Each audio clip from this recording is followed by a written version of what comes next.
can offer you a bag of Doritos for it. Come on, man. It was the biggest show on the History Channel until it became a meme. At its peak, Pawn Stars was reality TV gold. Millions tuned in to see the wild walk-ins, the strange treasures, and the blunt, hilarious negotiations. It wasn't just about old coins or Civil War muskets. It was about chaos, curiosity, and the thrill of the unknown. This is the story of how Pawn Stars went from being a raw, addictive glimpse into Americana to becoming a polished, overproduced relic of reality TV's past.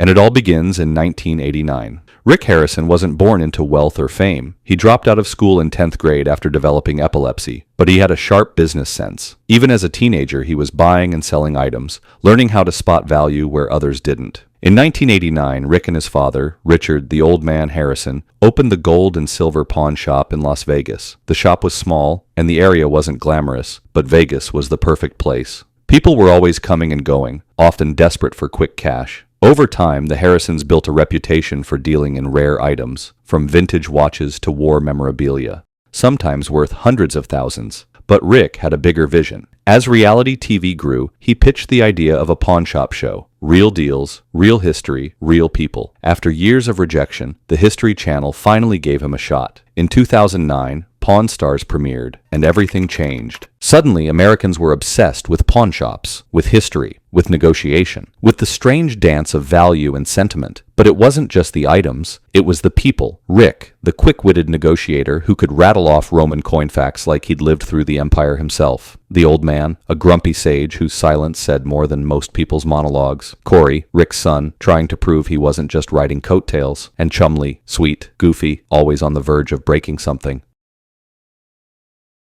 Each episode promised a treasure hunt, a 1911 pistol, a signed Beatles record, a Coca-Cola vending machine from the 50s. The thrill wasn't just whether Rick would buy, it was how much he'd pay. Would he lowball? Would he miss out? Was the item real or a fake? Every deal carried drama, every item held a story, and at the heart of it all, a question.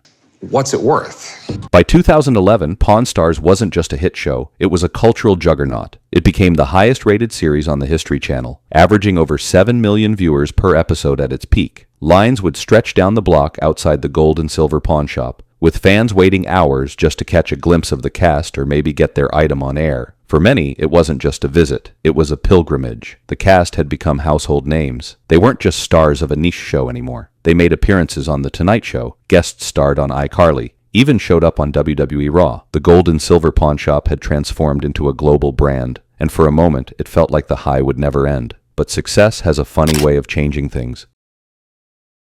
At first, it was subtle. The customers started looking a little too polished, more like actors than everyday folks. Their items, suspiciously perfect for TV. The haggling, once tense and unpredictable, felt rehearsed. Sellers always had the right words. Experts arrived like clockwork. Deals wrapped up neatly. Fans noticed. Reddit threads began questioning how every walk-in was wearing a mic or seemed oddly familiar. Some were outed as professional collectors. Rumors spread that the shop closed to the public during filming, using pre-approved sellers to control the flow. Rick's once charming line, "Let me call in a buddy of mine," became predictable. Every segment followed the same arc: dramatic entrance, expert opinion, tough negotiation, tidy resolution. The chaos was gone, replaced by structure. The gritty chaos that made the show feel real, gone. In its place was structure, too polished, too perfect. And the magic? It didn't disappear all at once, but it was definitely fading. Then came the celebrity episodes, and things got weird. One day, Chumley randomly bumps into Bob Dylan on the street. Another day, Steve Carell casually strolls into the shop just to hang out. What began as a down-to-earth Vegas show about regular people pawning their stuff slowly turned into a parade of famous faces. It felt more scripted than spontaneous. Fans started to question the authenticity. Online comments flooded in. "Where's the realness? This isn't the pawn shop we fell in love with. It's just a stage now."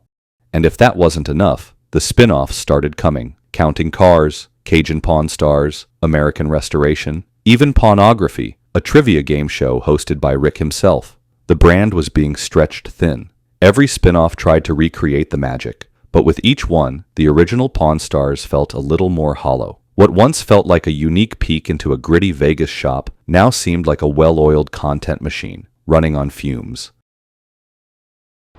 The hardest moment came when the old man, Richard Harrison, passed away after his long fight with Parkinson's. For fans, it felt like losing a family member. He wasn't just sitting in the corner grumbling, he was the backbone of the show. His sharp one-liners, his cutting looks, and his no-nonsense attitude kept everything grounded. Rick might have been the main face, but the old man was the soul. The wise, steady voice that gave the show its balance was gone, and with it, a piece of Pawn Stars that could never be replaced.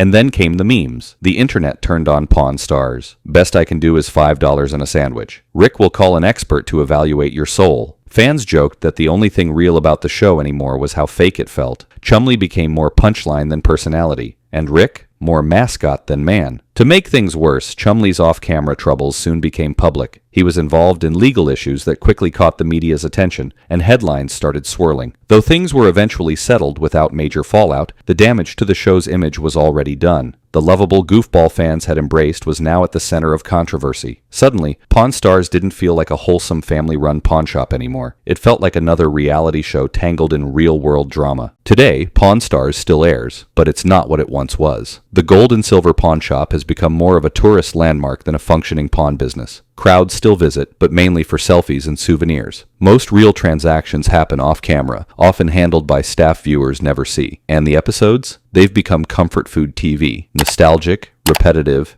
and predictable.